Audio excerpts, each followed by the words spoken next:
반갑습니다. 서군입니다. 오늘 방송은 저희 지인들로부터 헝가리가 한국하고 매우 가까운 나라라고 많이 들었다. 또는 훈족이 세운 나라인데 또는 마늘과 고춧가루를 아주 많이 먹고 있는 민족인데 정말 우리나라하고 관련이 있느냐 이런 질문을 제가 많이 받았습니다.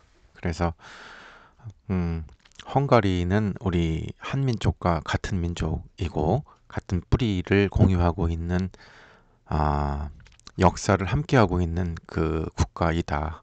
이렇게 그 답을 드렸고 거기에 대한 그 고증으로 방송을 만들었습니다. 그래서 한국의 형제인 헝가리란 제목으로 오늘 방송을 시작하겠습니다. 예전에 그 뉴스를 보시면 헝가리 총리가 동해 표기가 되어 있는 고지도를 우리나라 대통령에게 선물을 하였다. 그래서 이렇게 1750년대에 만든 그 한반도 고지도를 선물한 뒤에 그때도 이미 동해 표기가 되어 있다. 이렇게 일본해가 아닌 동해로 표기가 되어 있다라고 해서 그중되는 그 중요한 고지도를 선물했고 여기에는 울릉도 독도도 그 우리 한반도의 것이다 이렇게 그 친한적인 행보를 보였습니다.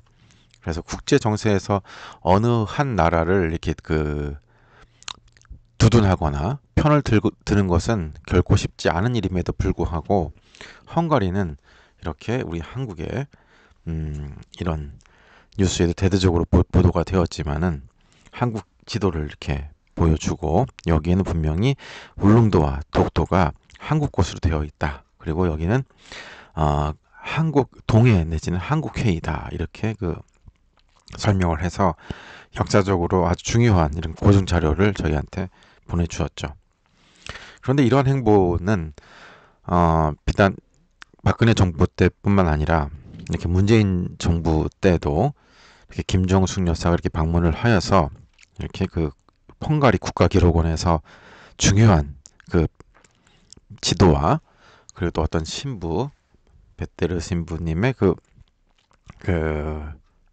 일기장을 이렇게 선물해 주었죠. 여기 보면은 1730년대 20년 더 앞섰죠. 제작된 고지도에 보면은 동해로 표기가 되어 있다. 그리고 여기에는 독도 그리고 울릉도도 우리 한국 것으로 되어 있다. 이렇게 그 중요한 고증된 자료를 저희에게 그 선물을 하였습니다. 그래서 이렇게 헝가리는 참 그 최근에도 한국에는 그렇게 굉장히 그 어떤 그 우호적으로 한국 편에서 한국을 일방적으로 두둔하는 이런 그 외교적인 그런 행보를 보이고 있죠.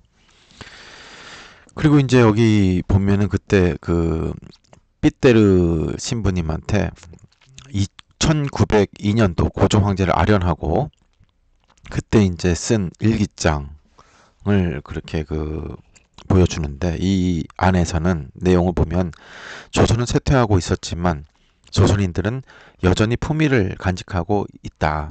그리고 어떤 무력과 가혹함에도 조선인들은 결코 무너지지 않습니다. 지금 일본의 조치들은 조선 민족의 자존심을 일깨우는 자극이 될 수 있습니다. 이렇게 120년 전에 이 삐때르 신부님은 우리 한민족에 대해서 이렇게 그 설명을 하였고 이때 이 삐때르 신부님의 이 예언은 지금 정확히 우리 그 지금 실현이 되고 있고 예언이 맞아 떨어졌죠. 우리가 한민족이 지금 이제 일본을 자꾸 앞서 나가고 있습니다. 모든 분야에서. 자, 그 헝가리 또는 그 영국 이런 유럽이 한국하고 뿌리를 공유한다. 이게 말이 되느냐? 일견 들으신 분들은 그냥 뭐 그냥 아 정신병자, 미친놈, 또라이 취급을 할 수가 있는데 전혀 그렇지 않습니다. 그러니까 이제 수박 겉핥기식으로 공부하시는 분들하고, 그리고 또 역사를 이렇게 정통적으로 편향되지 않게 하시는 분들은 이제 이런 많은 주장을 이미 하고 있고, 많은 학계에서 또는 그런 학자들이 논증을 하고 있어서 세계 각국에 이런 현명하시고 바른 정견을 가지고 계신 이런 학자들께서는 이렇게 많은 역사들이 고증이 되어 있습니다. 이것은 뭐 문화적으로나 고고학적으로나 과학적으로 증명이 되고 있으니 이제부터 소개를 하겠습니다. 터키 문화관광부 오우주 국장이 터키는 고구려 때부터 한국과는 동맹 관계이다, 이렇게 주장을 하였습니다. 돌궐, 그러니까 투르크죠. 투르크, 그러니까 터키를 얘기합니다. 220년에 수립된 테오만 야구부는 바로 터키가 돌궐이 바로 흉노다. 흉노라 불리던 민족이 6세기 중엽부터 8세기 중엽까지 몽골에서 활약했는데, 투르크는 돌궐의 이두식 발음이며 우리 한민족과는 우랄 알타이어적으로 고구려 전성기에는 글단 여진이죠. 글단은 선비족이죠. 요 나라를 세운 여진과 마찬가지로 돌궐인들이 고구려의 기층 민중이었다. 그렇죠. 우리나라의 삼국시대 고구려 백제 신라 때는 여진족, 그러니까 만주족이죠. 여진족과 선비족하고 돌궐인이 그냥 우리 한민족 백성이었습니다. 고구려의 기층 민중이었습니다. 그러니까 한 국가를 이뤘던 것이죠. 연합국가였습니다. 그래서 어순도 똑같습니다. 그리고 옛날에 고어는 이두식 발음의 고어들은 상당히 같이 쓰고 있는 것이죠. 그래서 이제 그 이후에도 고구려와 돌궐은 동맹을 맺어서 아주 가깝게 지냈는데, 고구려가 668년에 멸망했죠. 그때 돌궐은 고구려의 유민을 많이 받아들였다고 합니다. 그래서 고구려가 멸망하고 고구려 유민들이 당나라나 신라에 많이 들어갔습니다만, 의외로 몽골과 글단, 돌궐 등하고 섞여서 살다가, 그때는 나라가 없어졌으니까 이제 나라를 잃은, 땅을 잃은 유민들이었겠죠. 682년도에 돌궐에 있는 동돌궐이 올란바토르, 현 몽고의 수도이죠. 올란이 이제 붉은색을 뜻하고 바토르가 전사를 의미하는데, 붉은 전사이죠. 수도 이름이 붉은색을 승장한 걸 보면은 양반 계급 중에서 무사의 계급, 왕의 계급들이었음을 알 수가 있습니다. 그래서 여기에 참여한 고구려 유민이 20만 명이 넘었다고 합니다. 그러니까 돌궐 제2제국은 뭐 고구려 후예라고 해도 과언이 아니다, 이런 내용입니다. 인구의 절반이 넘었으니까요. 그러니까 이제 이게 가능한 것은 고구려 시대에도 이미 기층 민중이었고, 그리고 또 이들이 이제 정권이 바뀌면서 돌궐이 수장이 되고, 그리고 또 그때는 또 고구려 또 후예들이 이렇게 같이 살았는데, 실제로 이 제도를 보면은 돌궐의 왕은 선우나 칸이라고 이제 향찰식은 카한이라고 썼죠. 근데 이 칸인데, 칸이 킹의 어원이고, 이 칸 아래에 좌연왕 우연왕 제도가 있었습니다. 돌궐은. 근데 거기에는 이때 이 구당서 돌궐전에 보면은 인구의 절반이 넘는 고구려 유민을 우대했기 때문에 고려왕이라는 직책을 따로 만들어서 봉했다고 합니다.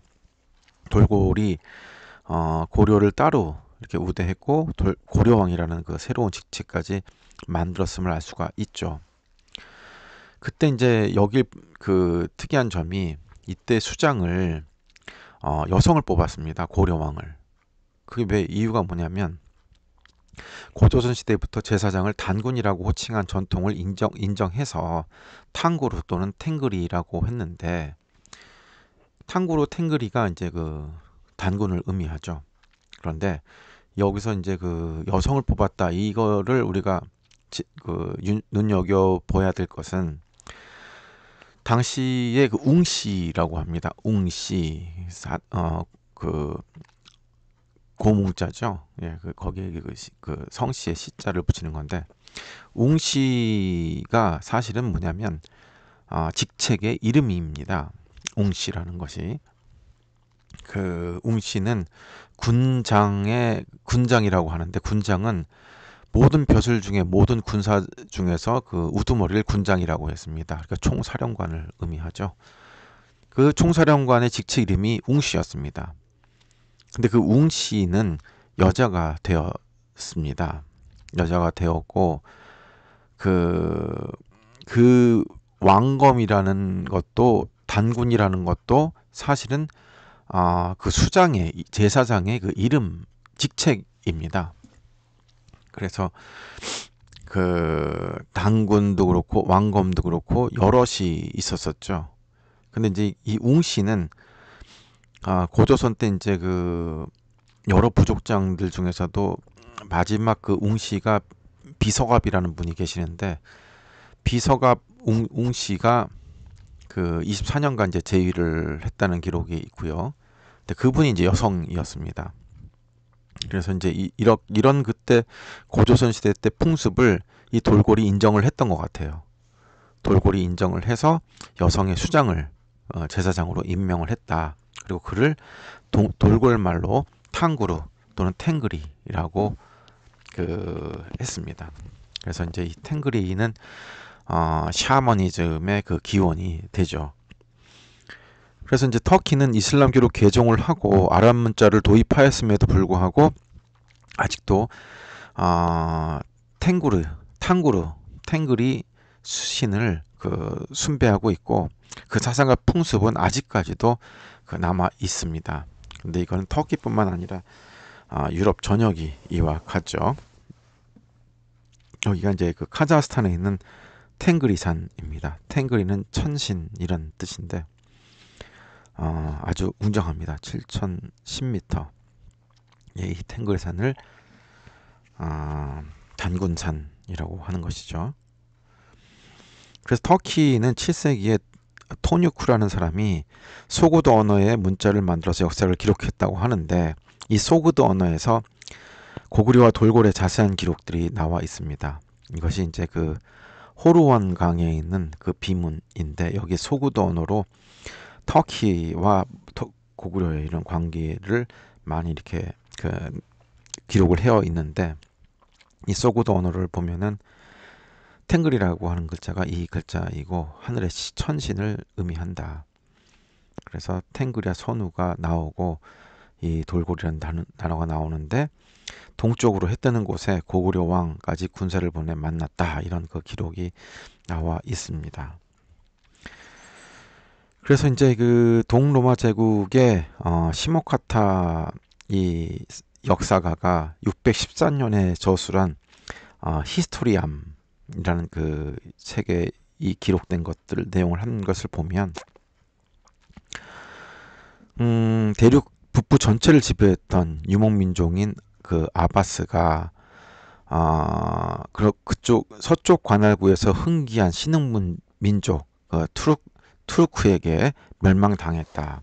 그리고 그 잔당들은 투르크로부터 1500마일 떨어진 타우가스트로 도망을 갔다. 타우가스트는 인도와 그 경계를 이루고 있는 주요 국가인데, 여기에 거주하고 있는 바바리아인들은 매우 용감하고 그 수가 많아 대적할 나라가 없었다. 그곳에서 아바스는 반란을 일으켰으나 타우가스트의 그 진압을 받아서 비참하게 몰락했다.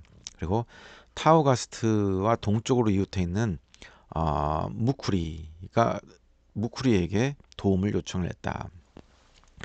이 그 무쿠리라고 불리는 나라는 강인한 정신력과 혹독한 군사훈련으로 그 투지가 매우 높았다. 여기 이제 무쿠리라고 여기 쓰여 있는 대목인데, 여기서 아바스는 중국에서 말한 유연이고, 투르크는 돌고리고, 타우가스트는 그 북제 선비족이고, 무쿠리가 바로 고구려 무쿠리입니다. 고구려를 얘기를 합니다. 그래서 이때 당시 고구려 상황을 사구의 고구려 봉기에서 보면은, 가을 9월에 돌고리 와서 투르크가 왔다는 거죠. 아까 거기서 산성을 에워쌌다가 이기지 못하고 백암성 공격으로 옮겨 공격함으로 왕이 장군 고우를 시켜 군사 1만 명을 이끌고 대항하게 하였다. 그리고 이겼다. 그리고 적 1000여 명을 살해하였다. 고구려가 돌골과 전쟁을 한 기록들입니다.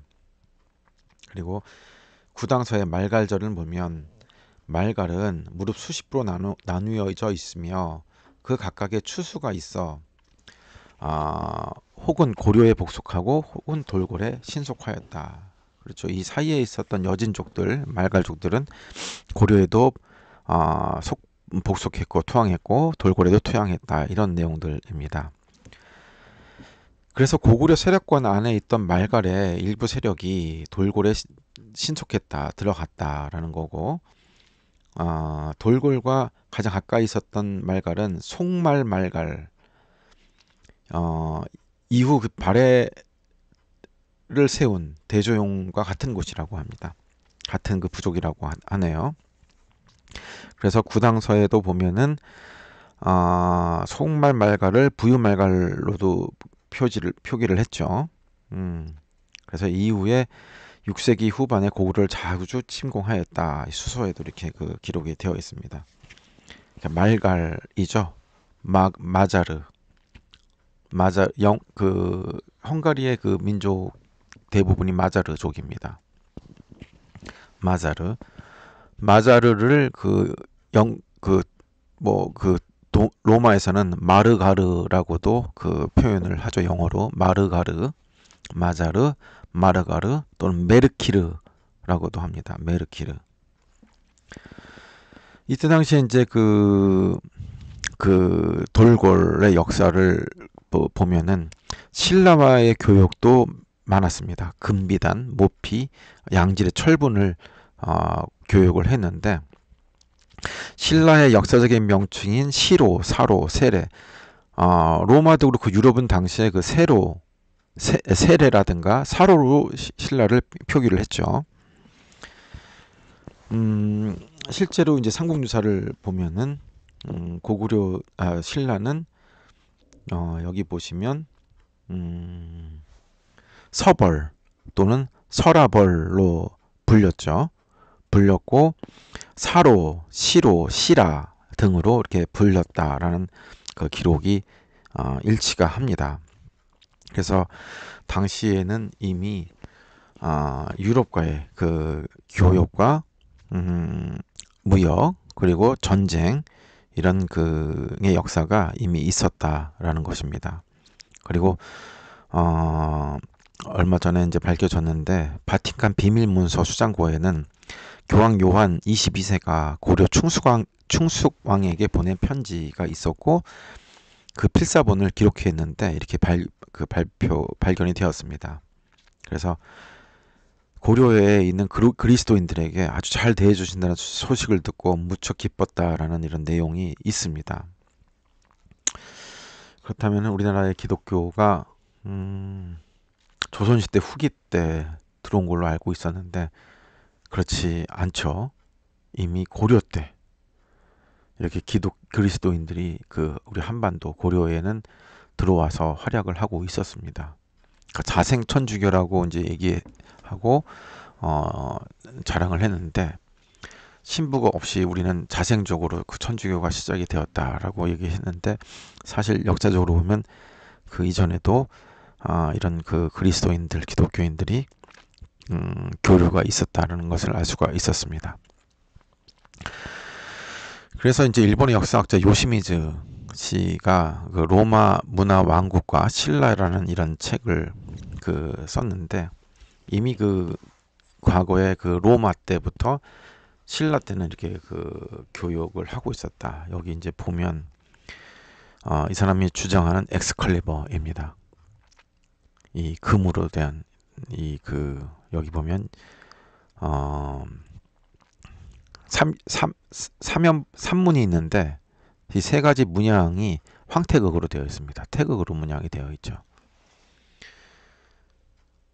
참 이게 대단한 건데, 그러니까 유럽에서 그 아더왕이 그 했던 그 엑스칼리버 이런 신검이 사실은 그 유럽에서 얘기했던 그런 게 검이 아니라 이 검이라는 겁니다. 이 요시미즈 상은, 요시미즈 씨는. 그래서 이제 이걸 보면은 켈트족 문양입니다. 켈트족이 사용하고 있는 그 황태극이죠. 세계 안에 또 이렇게 세 개의 그 황극이 있습니다. 이게 이제 그 신라의 황금 보검에서 나온 황태극입니다. 참으로 그 유사하게 생겼죠. 같은 문화라고 그 기원이 같다라고 얘기할 정도로 켈트족과 황금 보검의 이 문양이 똑같습니다. 그리고 오르도스형 그 동복인데 이거는 그 네몽고죠. 네몽고의 기마 민족들이 사용한 그 동복입니다. 이것이 유럽에서 나온 동복이나 몽골이나 우리 한반도에서 나온 동복이 동일하다는 거죠. 이 가야의 토기에 실려 있는 동복입니다. 기마 민족들이 이동을 하면서 저기다가 이제 끓여 먹은 거죠.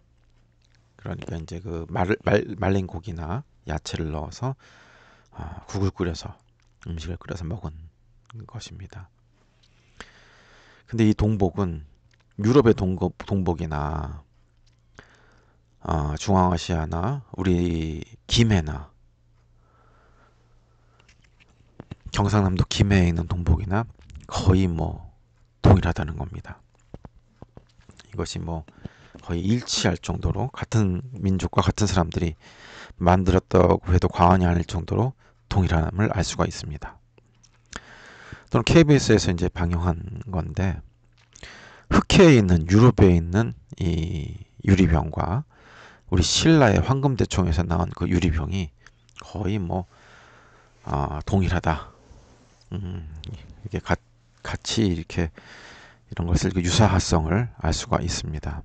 그런데 이 유리병만 그런 것이 아니라 유리잔 그리고 팔찌, 페르시아의 은제단이나 황금잔이나 지중해나 이 대릉원에 있는 각배라든가 뭐 유물이 동일함을 알 수 있습니다.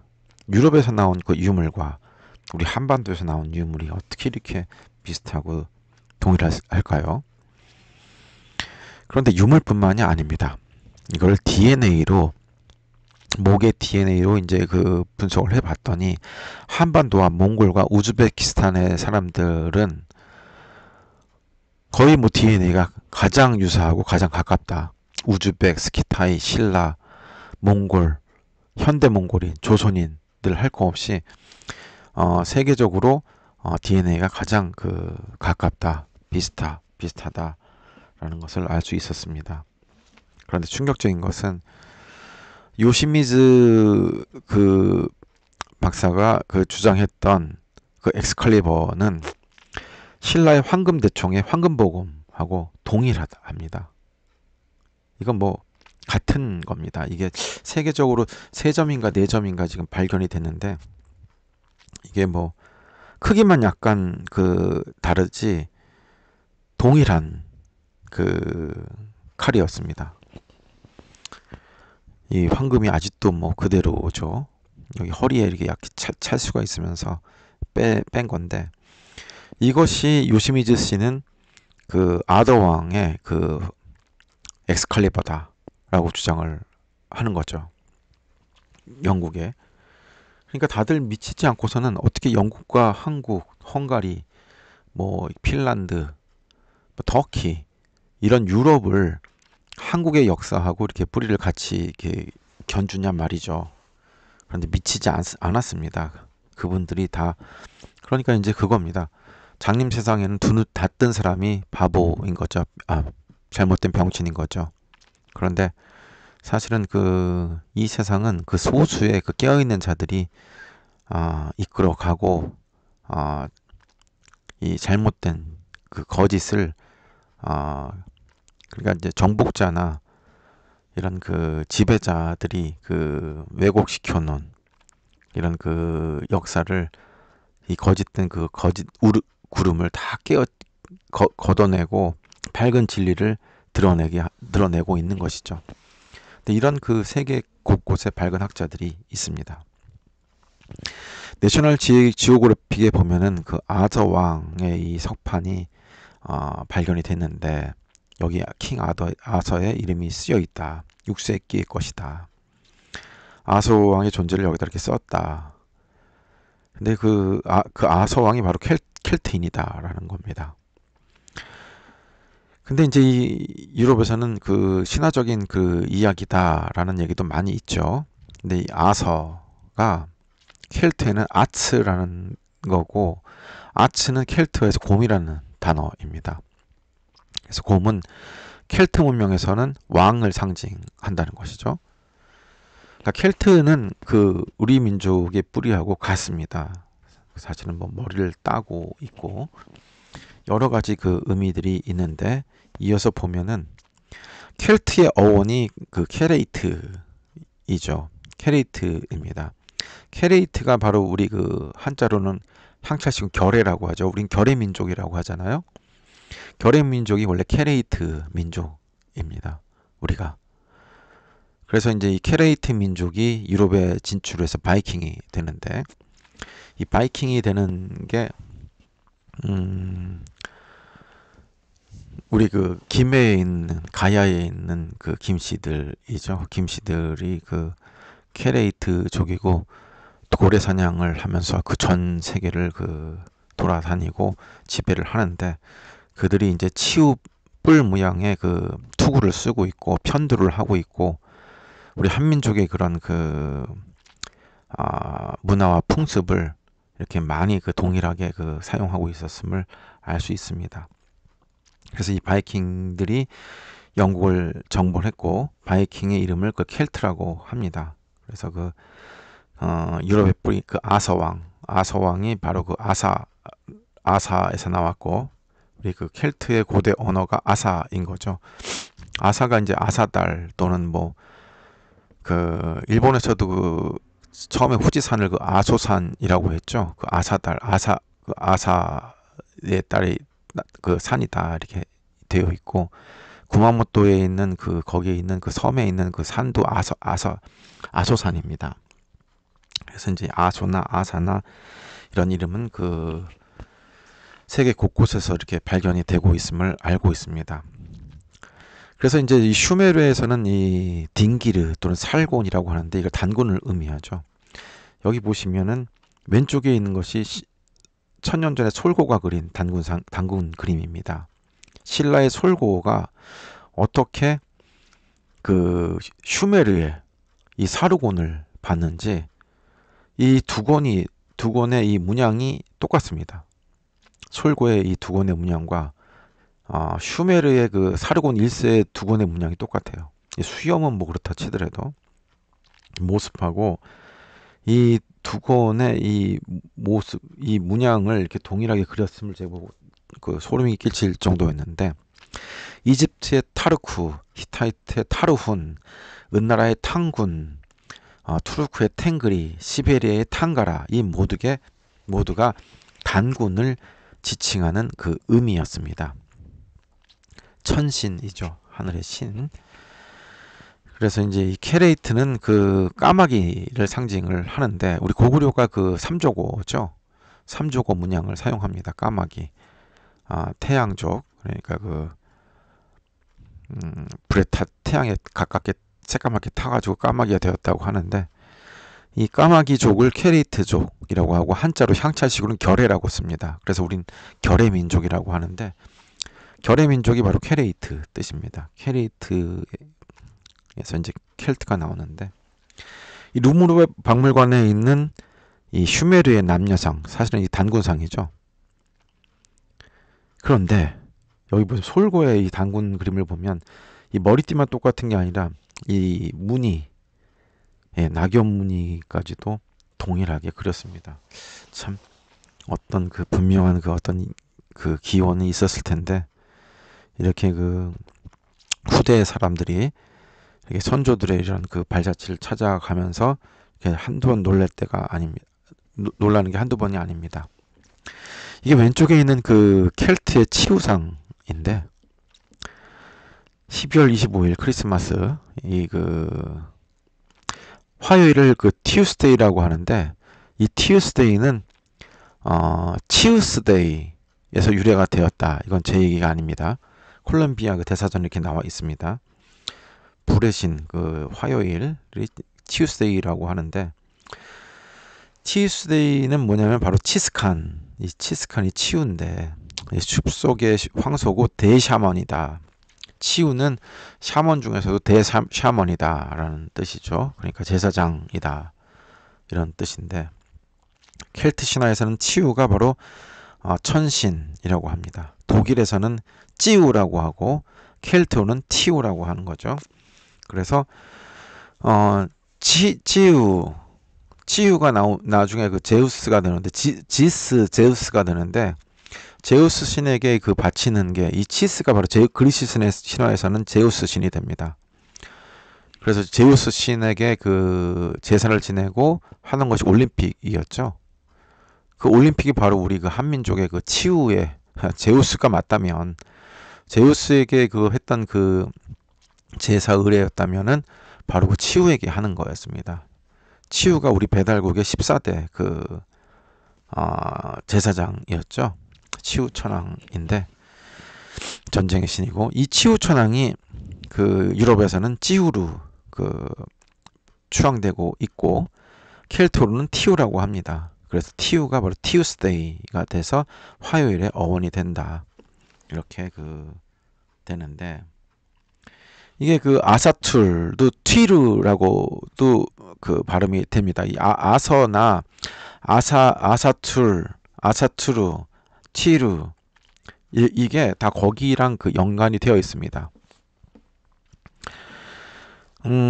제 얘기가 아니라 이제 콜롬비아 대사전에 와서 그 티우스데이를 보면 바로 티우스데이에서 유래했다 이렇게 밝히고 있습니다.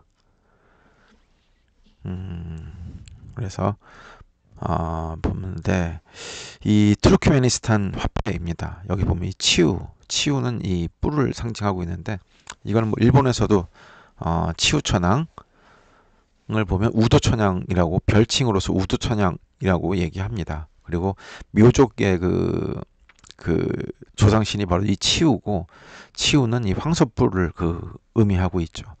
그래서 치우는 전쟁 신이고 우두천왕으로 묘사가 되고 있는데 이게 치스칸입니다.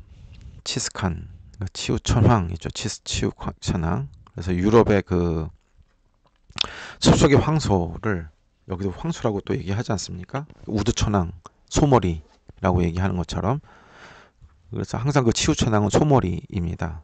그래서 숲속의 황소라고 불리고 이 뿔을 상징하기 위해서 이 산타크로스 앞에 이제 이런 그 술록이 되어 있고 유럽의 학자들은 치스칸이 바로 산타클로스의 원형이다라고 얘기를 하고 있습니다. 그러니까 유럽의 이런 풍습 이런 것들도 우리 한민족에서 기원하고 있음을 알 수가 있죠. 그래서 유럽의 헝가리는 문화 외에도 인류학적으로 언어학적으로 우리하고 매우 유사하다. 뭐 그건 뒤에 또 나오니까 그때 말씀 제가 드리겠습니다만 이 그 샤머들 중심으로 하고 있는 이 문화는 우리랑 똑같다. 그 헝가리의 딸도시 한국의 무당은 똑같고 신내림 그 신병이 공통적으로 나타난다. 그래서 이 그 헝가리에 있는 이 샤먼과 우리 한국에 있는 샤먼의 기원을 고대의 이런 문명의 기원을 보면은 일치가 되고 있음을 알 수 있다. 고구려의 이 삼조고 이 그 벽화들이죠. 이 벽화들에서 이제 그 샤먼의 상징들이 나오죠. 솥대가 나옵니다. 이 새들이 그 신탁을 돕죠. 그러니까 그 하늘의 뜻을 이렇게 그 알고 신정합일 제사장들이 이제 그 통치를 하는, 그래서 이제 이런 시대에서는 대샤먼들이 다 이 새 깃털을 상징을 합니다. 그리고 우두머리 숫자, 한자의 상형 문자인 숫자의 뿌리죠. 뿔에서 기원하는데 이게 바로 아사달 문양입니다. 이 아사달이 아더왕, 아서왕이죠. 그 아서왕도 그 켈트의 그 시원인데, 여기 보면 그 아사달의 이 그 새 문양이 고조선의 문양입니다. 그런데 슈메르에서도 보면은 대사장들은 전부 다 이 새 깃털을 이렇게 그 두고 있다. 그리고 보면 뭐 샤론의 장미가 무궁하다, 뭐 이런 내용들인데, 이집트에 있는 그 신들이나 그리스에 있는 신들도 전부 다 이 뿔과 이 달을 이렇게 상징을 해서 만들었음을 알 수가 있습니다. 그래서 유럽에는 이 샤먼들이 이 새 깃털들 그리고 소뿔들을 짐승의 뿔들을 이렇게 그 사용하고 있죠. 이건 2세기 때 그 흉노의 왕의 그 왕관입니다. 이 흉노의 그 이 문양도 보면 고조선의 아사달 문양을 그대로 인용을 하고 있고, 이 새 문양은 이렇게 있죠. 그 현대 영국에 있는 샤먼인데 뭐 그냥 그 뿔을 다 이렇게 아예 꼽습니다. 이건 노르웨이에 있는 샤먼들이고, 그리고 유럽의 샤먼들은 새 깃털과 그 우두몰의 상징인 뿔을 이렇게 지금도 사용하고 있습니다. 왼쪽에 있는 거는 부처님의 그 모습인데, 여기에도 우두몰의 상징인 뿔을 이렇게 조각을 해놨고, 여기에도 여기 새를 이렇게 해놨습니다. 이 신라의 왕관은 이게 이제 사슴의 뿔입니다. 이게 출자인데 뿔에다가 새 깃털을 같이 이렇게 놔서 샤먼의 수장을 이렇게 금으로 그 표현을 해놨죠. 그런데 이게 그 카자흐스탄의 그 스키타이에 있는 그 유물과 신라의 그 유물이 누금 세공 기법이 동일하게 이렇게 사용이 되었다. 같은 그 방식으로 이 유물이 제작되었다라는 것을 알 수가 있습니다. 그래서 그 아프카가 이 사실은 그 당군의 이름 중에 하나였는데, 여기 보면 그 스키타이인들의 세공 방식과 신라인들의 세공 방식이 동일하다, 이런 내용들입니다. 그리고 가야에서 나온 이런 그 유물과 오르도스에서 나온 유물이 다 동일하다, 이런 내용들이죠. 그래서 고구려사의 그 권위자인 노태경 교수는 물길과 말갈은 고대 의문이 똑같다, 마트가트에서 나왔다. 그래서 이제 그 민족의 주체는 변하지 않는데 정치적 주체가 바뀌기 때문에 이름들이 계속 바뀌어 나가지 않는가, 이런 그 말씀을 해주셨습니다. 근데 맞습니다. 정확하게 맞는 말씀이고, 10세기 때 나온 거란 고전에 보면 거란족이 바로 글단족이고, 그 글단족이 바로 그 선비족이죠. 이 글단족에 보면은 마간, 말갈, 발에는 같은 그 어원이다. 이 어원은 마간, 말갈, 발에는 바로 마한에서 나왔다라고 하는 겁니다. 그렇죠. 향찰식 발음은 계속 바뀔 수밖에 없는 거죠. 그래서 마한에서 몽골이 나옵니다. 몽골에서 망갈이란 말이 나오고 앙콜이란 말이 여기서 나옵니다. 물길도 같은 말이고 말갈도 같은 말인 발음인 거죠. 그러니까 바로 이게 이 물길족이 바로 여진족입니다. 숙신족이죠. 이 숙신족이 바로 그 만주족이고, 그래서 이제 마한이 온조에게 멸망하자 일본은 전라남도 해안 쪽으로 이동하고 뭐 이렇게 됐다라는 거고, 이 마한족, 말갈족이 바로 고구려와 발해의 주 구성원이다. 그렇습니다. 그러니까 말갈족이 이민족이라고 생각하는 사람들이 많이 있어요. 그런데 말갈족, 마한족은 시대에 따른 그 별칭이지 다 같은 우리 민족이었다. 그럼 여진족, 저 금나라를 세운 그 여진족, 후금과 청나라를 세운 여진족, 바로 우리 한민족과 동일하죠. 그러니까 누르하치의 고향이 함경북도 회령입니다. 그들이 그리고 또 그 청나라 사람들 만주족의 그 이 변발은 바로 꼬을 변자이죠. 그러니까 우리도 댕기머리를 하였습니다. 우리 한민족도 변발을 하였죠. 그래서 실제 기록을 보면은 고구려가 652년도에 말갈 기병을 이끌고 동몽골에 진출하였다. 그래서 신라상 333개를 함락시켰다. 이런 기록들 보면 알 수 있고, MBC 뉴스에도 보면은 중국 대륙 한가운데인 산서, 하남, 산동, 하북에 고구려 유물들이 나오고 있고, 이것을 모아서 만든 박물관이 고려박물관이다. 한국적 문화유산의 특색을 역력하다. 뭐 이런 학자들이 이렇게 얘기를 하고 있고, 이건 고구려 거지 자기네 것이 아니다. 뭐 이렇게 얘기를 하고 있죠. 실제로 이 고구려가 더 컸나라는 방송을 하였습니다. 한반도에 없습니다. 고구려 유물과 유적들이 중국 본토에서 나오고 있죠. 고구려가 한국가가 650년간 지속이 되어 있을 동안에 중국이 얘기하고 있는 중국 역사는 어땠습니까? 36개국이 생겼다가 망했습니다. 도대체 중국 사람들이 얘기하는 고구려가 중국의 지방 정권이다? 이게 말이 될까요? 그렇지 않죠. 그리고 깨어있는 학자들은 계속 얘기하고 있습니다. 대륙 백제, 대륙 신라, 대륙 고구려를. 왜? 한반도에 없죠. 한반도에 있을 수 없습니다. 생각해 보세요. 우리 있는 그대로 생각해서 우리 고등학교 때 배웠던 역사를 보면은 백제의 한강 요역을 여진과 말갈이 600여 차례를 공격합니다. 근데 한반도에 있었다면 고구려가 위에 있었는데 어떻게 고구려가 바보도 아니고 그걸 다 뚫고 내려와서 백제를 칩니까? 말이 안 되는 거죠. 신라의 그 기록을 보면은 당나라에서 울었던 그 닭소리가 신라 사람들이 들었어요. 당나라가 어디 있습니까? 신라 옆에는 왼쪽에는 백제, 북쪽에는 고구려가 있었는데 그렇게 할 리가 없었죠. 그리고 고구려의 실제 그 유리왕묘가 어디 있죠? 북경 밑에 80km 밑에 있습니다. 그 동네는 유리묘도 있고 유리왕 다리 이름도 유리교고 다 유리예요, 동네가.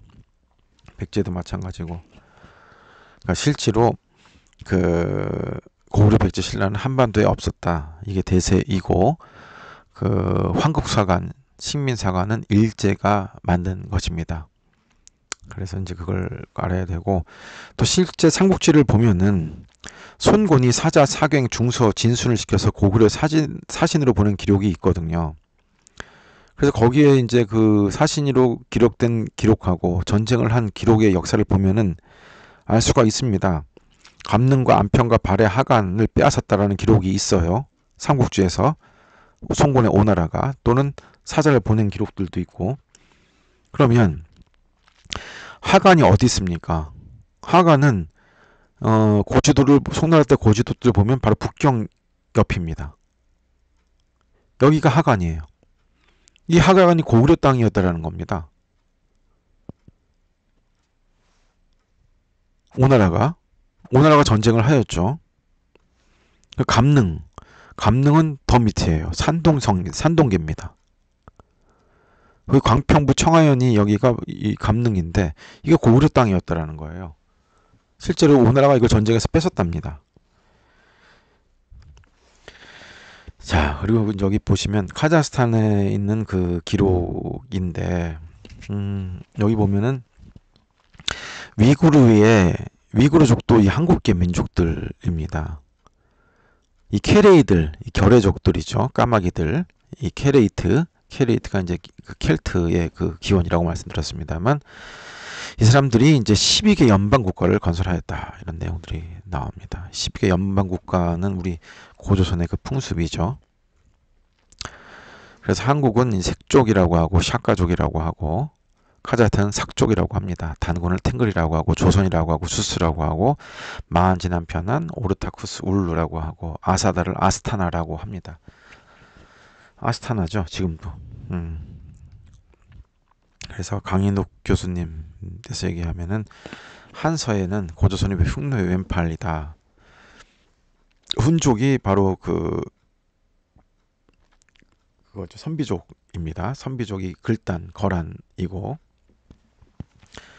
이 이름만 바뀌었지 사실은 같은 민족이었죠. 그리고 신라 김씨들은 김일제의 후손이었다.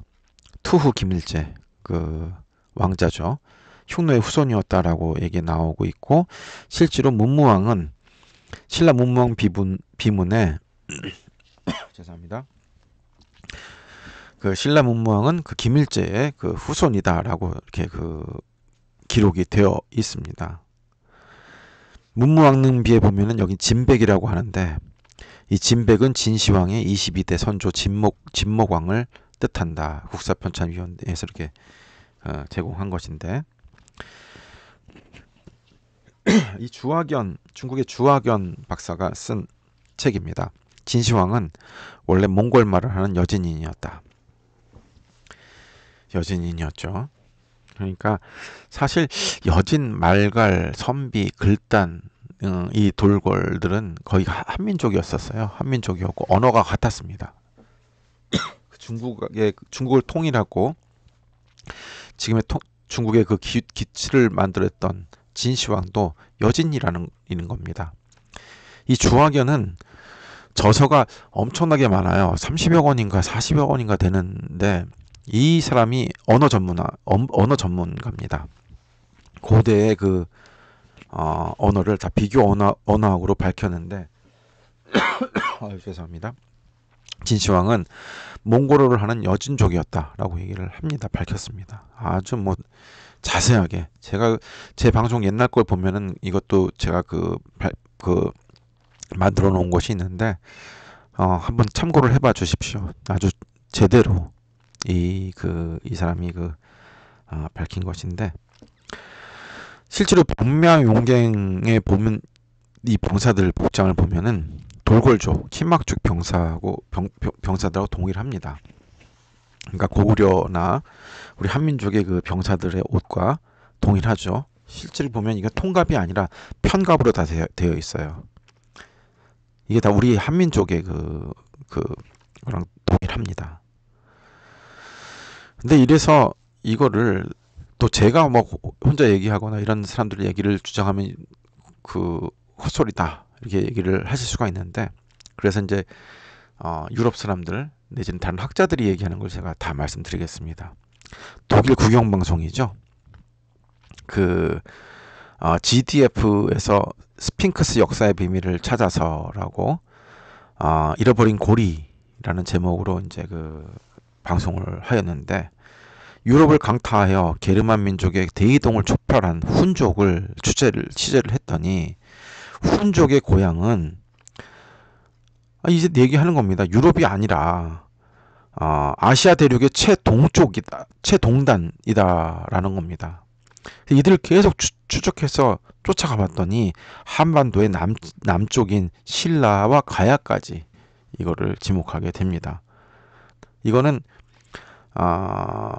논리의 비약이 아니라 역사를 정통적으로 연구를 하고 추적을 하다 보면은 여기에 이를 수밖에 없습니다. 이거는 일반 학자가 아니라 현대의 최고의 학자들의 이구동성인 얘기들이죠. 뒤에서 또 밝혀드리겠습니다. 그래서 이 다큐멘터리를 계속해서 잃어버린 유럽의 역사를 찾아가 보니까 결국은 신라와 가야까지 이렇게 찾아갈 수가 있고 이 다큐멘터리의 내용에서 보면은 비밀스런 아시아 초기 역사에서 훈족의 실제 역사적 근거를 찾을 수 있었다. 세인의 주목을 끈 고고학적 발굴물들이 아까 제가 말씀드렸던 고고학적 유물들이죠. 그들의 원래 고향은 아시아 대륙의 최동단일 수 있다. 그래서 뭐 작은 경주에서 나온 그 점토상이 근거지고 훈족이다. 뭐 이렇게 해서 이런 내용들을 지금 얘기를 하고 있는데, 헝가리의 그 조상은 아틸라죠. 이 아틸라의 헝가리의 그 석상입니다. 그래서 복원된 스키타이 전사의 이 문양을 보면 아까 그 진시황의 그 옷하고 똑같죠. 평갑으로 되어 있습니다. 동일한. 근데 이 무장은 화랑도하고 사무라이의 무장들도 이렇게 비슷하게 생겼다는 거죠. 이 평갑의 이 무장들이 그 여기서 그 흉노의 그 무장임을 알 수 있고, 진시황의 그 병마용궁에서 나오는 그 무장들의 옷들도 이와 같다라는 것을 알 수 있습니다. 그래서 유럽은 이 훈족이 너무나 무서웠습니다. 얼마나 유럽이 훈족을 무서워했냐면, 독일군이 1차 대전을 일으키자 다 훈족으로 이렇게 빗대어서 이렇게 나였죠. 그래서 이제 아틸라는 한민족이다. 그래서 이제 이 마르가르라고 하죠. 마르가르가 바로 그 말갈족입니다. 흉노의 우리 고구려의 역사였던 그 말갈족. 이 말갈족이 헝가리의 마자르가 되는 거죠. 마자르는 헝가리만 있는 것이 아니라 네팔, 중앙아시아에 있는 여러 그 민족들이 다 그 마자르족입니다. 이건 긴짐삼 화백이 상상으로 그린 그 아틸라 조상화인데, 이게 유럽의 아틸라입니다. 동로마와 그 서로마를 공격한 그 훈 엠파이어의 그 훈 제국의 그 아틸라이죠.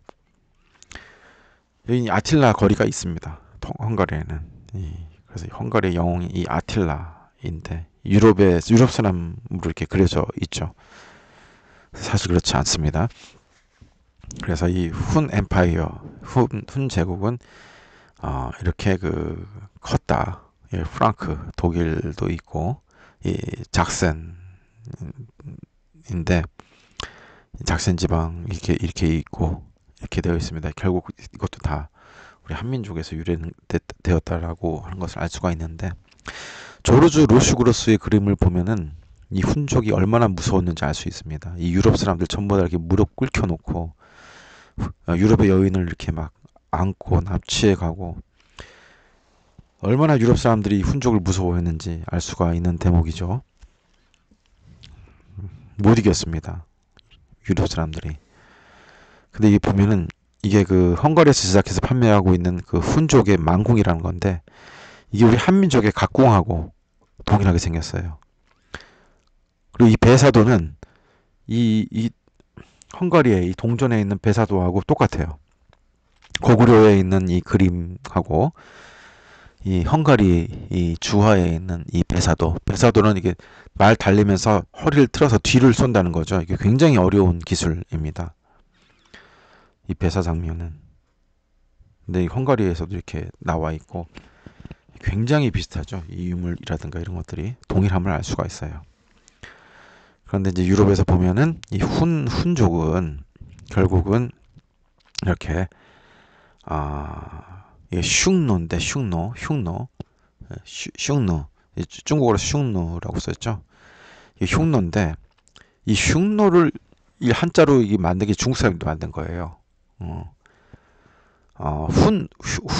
훈에다가 노의 노자를 거기다 붙이죠. 너무 무서우니까. 훈에다가 그래서 흉노가 됩니다. 흉노. 원래 흉입니다. 흉이 훈이죠. 그래서 양자의 이름이 동일한 것이 입증 가능한데, 이제 313년도에 소그드인이 이제 그 사마르칸트를 보낸 편지에서 남흉노 집단을 훈이라고 합니다. 그래서 이것이 흉노라고 하고 있고, 이것은 중국계 학자들도 반론을 제기하지 않고 있습니다. 현재. 그래서 이렇게 다른 기원이 있을 수 없다라고 얘기하면서 훈이 흉노라고 하는 것은 반론의 여지가 없고, 이 편지 외에도 이제 도낭의 월지인인 추포포는 전비일체 지덕경을 산스크리트로 번역하는 가운데에서 흉노를 훈하라고 옮겼으면서 나중에 그 보요경에도 308년에 보요경에도 똑같이 옮겼다라는 것을 볼 수 있어서 이 그 훈족이 흉노다라고 하는 데는 이견이 없습니다. 그렇다 헝가리를 세운 그 훈족이 바로 흉노이고 흉노가 바로 우리 신라의 기원이고 그들의 문화가 스키타이 문화로 옮겨가면서 그 훈의 문화를 만들었다. 그 스키타이 문화가 바로 그 그 색족이죠. 샤가족이고 샤가족이 바로 그 작센족이 되고 작센족이 바로 섹슨족이 되죠. 앵글로 섹슨이죠. 앵글이 그 망골 그리고 섹슨이 작센이 되면서 그래서 이 흉노의 그 휴도왕이라고 또 합니다만 이 휴도왕의 아들이 김일제고 김일제가 바로 신라 문무왕의 선조가 되는 것이죠. 산서성에 있는 김일제 묘입니다. 이분도 전쟁의 신인데 그래서 이제 그 당시의 유럽의 지도를 보면은 이 조선반도 우리 한반도죠. 한반도하고 이 중앙아시아는 거의 같은 나라로 연결이 되어 있습니다. 중국은 중국으로 별도로 이렇게 되어 있죠. 일본도 별도입니다만 어떤 때는 또 일본하고 한국하고 중앙아시아를 같이 또 그릴 때도 있었어요. 같은 강역으로 봤던 겁니다. 타타리 이게 타르타르죠. 달달족 달달족을 얘기하는데 이렇게 그 한국을 이렇게 봤습니다. 근데 그때 당시에 이제 이 보면은 이 보수기 교수는 이란의 테헤란 대학교 교수, 역사학과 교수입니다. 이분은 고증을 다 하였어요. 신라가 지구의 중심이었다고 얘기합니다. 여기 보면 신라 코리아라고 나와 있는 2000년 전의 고지도입니다. 이게 캉데즈라고 하는데 이 캉데즈가 강데즈를 해석을 못했어요. 이 보수 교수가. 근데 이 페르시아어로 강은 금이고 데즈는 성인데 신라가 경주가 과거에 금성으로 불렸다라는 걸 나중에 알게 된 거예요. 이 사람이 소스라치게 놀랬죠. 그래서 2000여 전에 그려진 그 고지도에서 보면은 신라가 지구의 중심이었다라는 것입니다. 유럽이 아니라. 그래서 이렇게 그 전 세계의 학자들이 고증을 하고 있죠. 2018년도에 코펜하겐 대학의 에스케 빌러 슬레프 교수는 헝가리에서 바이칼 호까지 중앙아시아까지 그 100여 개의 인구의 유전자를 분석을 해서 집단의 유사성을 편차를 확인을 했어요. 그러니까 헝가리의 흔적을 추적을 한 거죠. 추적을 해가지고 전부 다 이 그 나와 있는 그 인골의 유전자들을 다 확인하다 보니까 스키타이인과 흉노족은 혼혈이었다. 그리고 그 혼혈이 그 훈족으로 드러났다. 그래서 이것을 네이처지에 실었다. 발표를 한 거죠. 그러니까 다 고증이 되는 거죠. 과학적으로 또는 사서로서 또는 유물로서 훈족의 뿌리가 우리 그 동아시아 한반도 신라 가야 훈족의 역사에 있었다라는 것을 확인할 수가 있습니다. 그랬더니 최근에는 알린 초모 모세 주한 헝가리 대사가 이렇게 얘기를 합니다. 이 사람은 한국을 전공을 했는데 한국과 헝가리는 비슷한 부분이 많습니다. 두 민족은 아시아 대륙의 중심부에서 유래했는데 헝가리를 세운 마자르족은 원래 아시아에서 살다가 기후변화 등으로 유럽 쪽으로 이동했다. 뿌리가 아시아에 있다. 알고 있습니다. 이 헝가리 사람은. 그래서 헝가리 시골에 가면 몽고 반점을 갖고 있는 아이들이 있다. 몽고 반점 우리 한민족 사람들만 있다고 해서 몽골계 사람들만 있다고 해서 몽고 반점이라고 했는데 유럽에도 몽고 반점이 있습니다. 이렇게.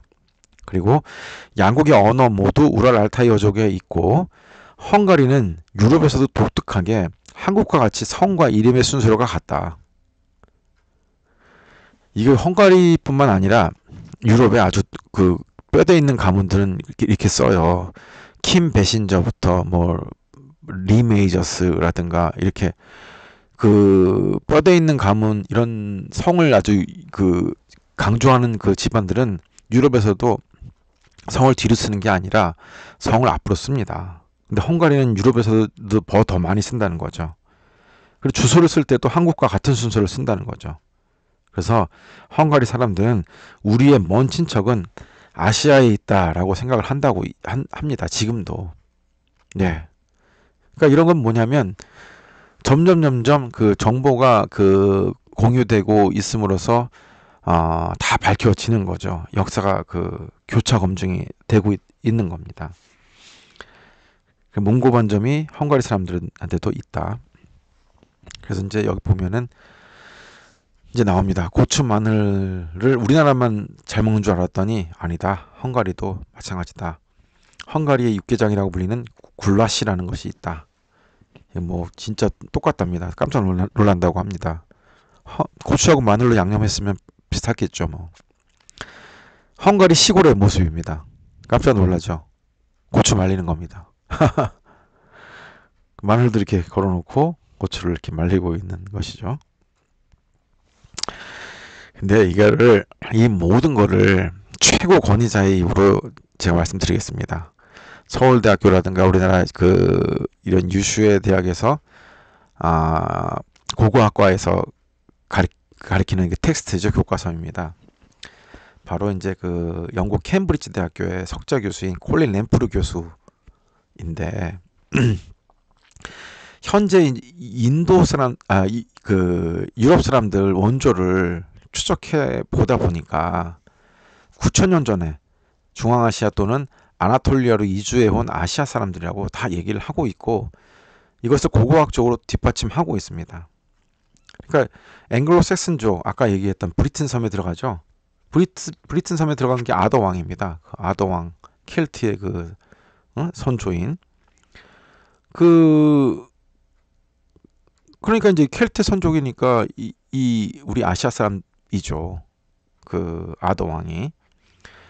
그리고 이 사람들이 그 대다수 영국인들의 조상이 되었고 섹슨족은 대개 독일의 작센에서 건너온 종족인데 이 섹슨족하고 그 앵클족이 이제 하나가 돼서 앵글로 섹슨이라고 부르지 않습니까? 근데 앵클족이 또 그 앙골족이라고 또 합니다. 앙골족이 그 망골족이고 망갈 몽골이 같은 거기거든요. 그래서 이 거성문화 우리 한반도 다음으로 고인돌이 많죠. 영국이. 그래서 이제 이 코자크는 그 무사귀족인 그 샤카족, 인도 북부를 점령했던 샤카무니의 그 샤카족입니다. 거기가 인도 북부를 점령했던 무사귀족 샤카족. 이 샤카족이 바로 한자로는 그 향찰식으로는 색족이죠. 아까 말씀드렸던 그 색족이 터키족입니다. 돌골족, 투르크족. 그 돌골족, 투르크족을 그 훈족이라고 합니다. 근데 이들이 보면 유전학적으로 보면 혼혈들이죠. 그래서 유물 그리고 사서, 과학적인 고증 이 모든 걸 봐서도 헝가리의 기원과 뿌리는 우리 한민족에 있다. 근데 헝가리뿐만 아니라 유럽의 상당수가 우리 한민족 역사하고 무관하지 않다. 이런 것들을 우리가 확인할 수가 있습니다. 그래서 이제 휴먼 제네틱스라는 이 잡지에서는 유럽의 많은 고고학자들이 킴이라는 존재를 탄생시킨 건 지금 샤카족이다. 우리 석가모니의 그 샤카족인 거죠. 샤카족이 바로 색족이고 아까 말씀드렸던 그래서 영국에서는 아일랜드, 웨일즈, 브리튼, 코니시스 지역이고 독일과 스칸디나비아 반도를 다 아우르는 족이고 이들의 조상은 바로 키메리안으로 불리는 스키타이족이다. 그러니까 스키타이는 바로 샤카족이고 중국에서는 색족이라고 불렸던 그 사람들이 그 선조다라고 아예 다 이렇게 고증을 합니다. 그래서 이 색족, 샤카족이 중앙아시아 몽골리언의 혼혈이었는가라는 것이 고고학계에서는 논점이 되고 있다라는 것이 최근에 이런 그 학계의 흐름입니다. 그래서 그 한국과 헝가리는 그 같은 그 뿌리와 기원을 두고 있다.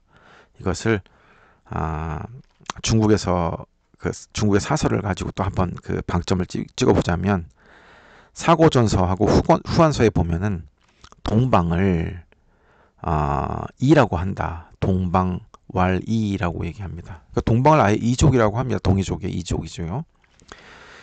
예기 왕제편의 내용을 인용하고서 이의 개념을 다음과 같이 정의하고 있다.